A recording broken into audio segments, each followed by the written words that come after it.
Dropshipping. I know we have heard so much about dropshipping, and you have seen the ups and the downs and the lifestyle and the money and the luxury that comes with it. Well, you sitting right there watching me, dropshipping might be something that will work for you if you are willing to put in the time. I know you might have also tried doing dropshipping from outside Nigeria in order to make dollar because of payment system, setting up a bank, getting LLC might have been difficult you have faced. But in this video, I'm basically talking to one person, and that person is you. I'm basically going to explain how I did dropshipping in Nigeria.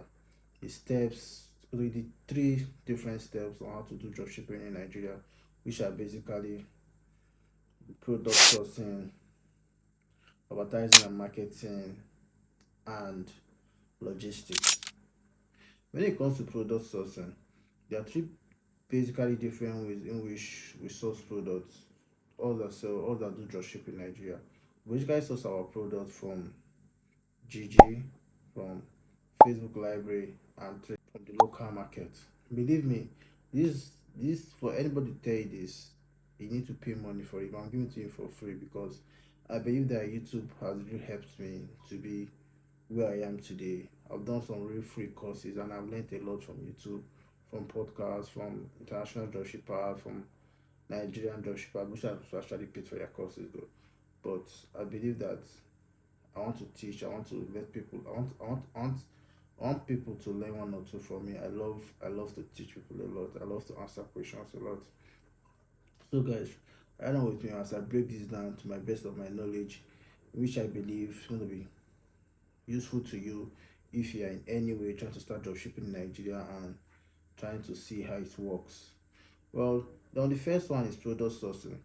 All that source products, you first will go to if you see a product that we really like, maybe say you're showing on TikTok or you're showing on Facebook and you see an ad or a product you think oh this product will make sense. Then if you go to GG, you check, you type the product name, check for buyers, maybe in the state, let's say Abuja, Lagos, Port Harcourt. These are the top states, the top three states in Nigeria that dropshipping really works, like really moves markets. So before you compare to the eastern part of Nigeria there and stuff like that. So these are top three states which I'm going to really encourage you to focus on as the newbie. These three top states.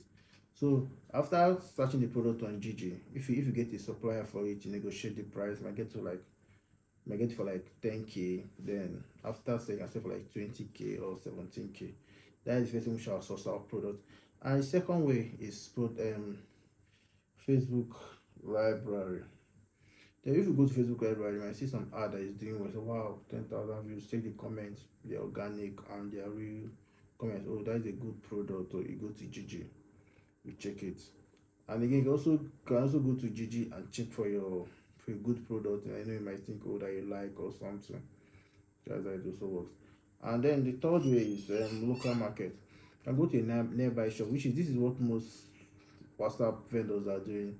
Those guys that sell shoes and clothes, they just go to another a vendor on the streets or in the market. If they say go to some big market, they'll just go to the vendor, take pictures. Once there's a new arrival, the vendor will snap pictures and send it to them. Then they will take pictures and post it on the group, on their group, which they will now circulate and say, "Oh, products are available." They can use and run ads on your store. That's the third way. After we are done with the product sourcing, the next stage is advertising and marketing. When it comes to advertising and marketing, there are three levels to this. First is WhatsApp. You can You can set up a WhatsApp business where there's automation and can business open, close, auto reply and stuff like that, which is very good. Second one is Facebook ads and Instagram ads.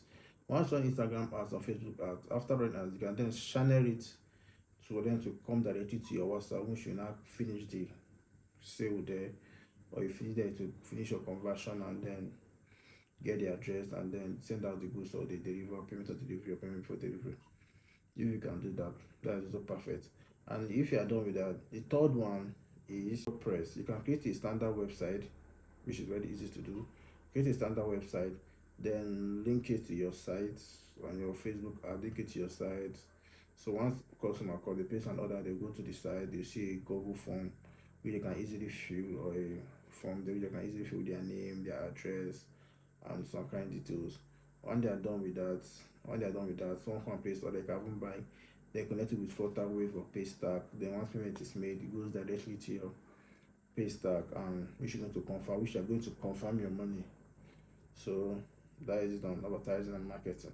Right, on our final step, which is the logistics, you also have three steps, three baby steps. One is logistic. We have payment on delivery, and next day delivery.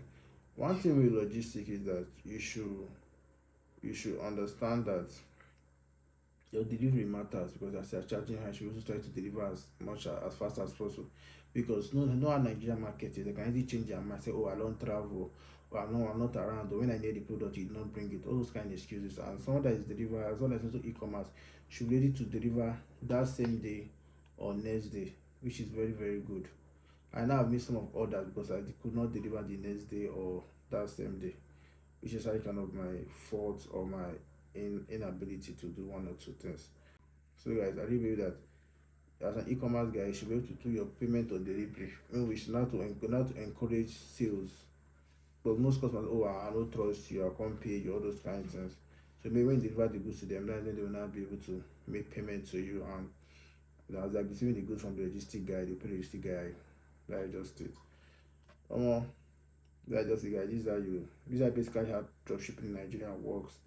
And maybe check out the videos, check out my channel. I'm going to have other videos that also talks about this, and as time goes on, I'll give you practical reviews on so many others are relating to this, because this is what I do.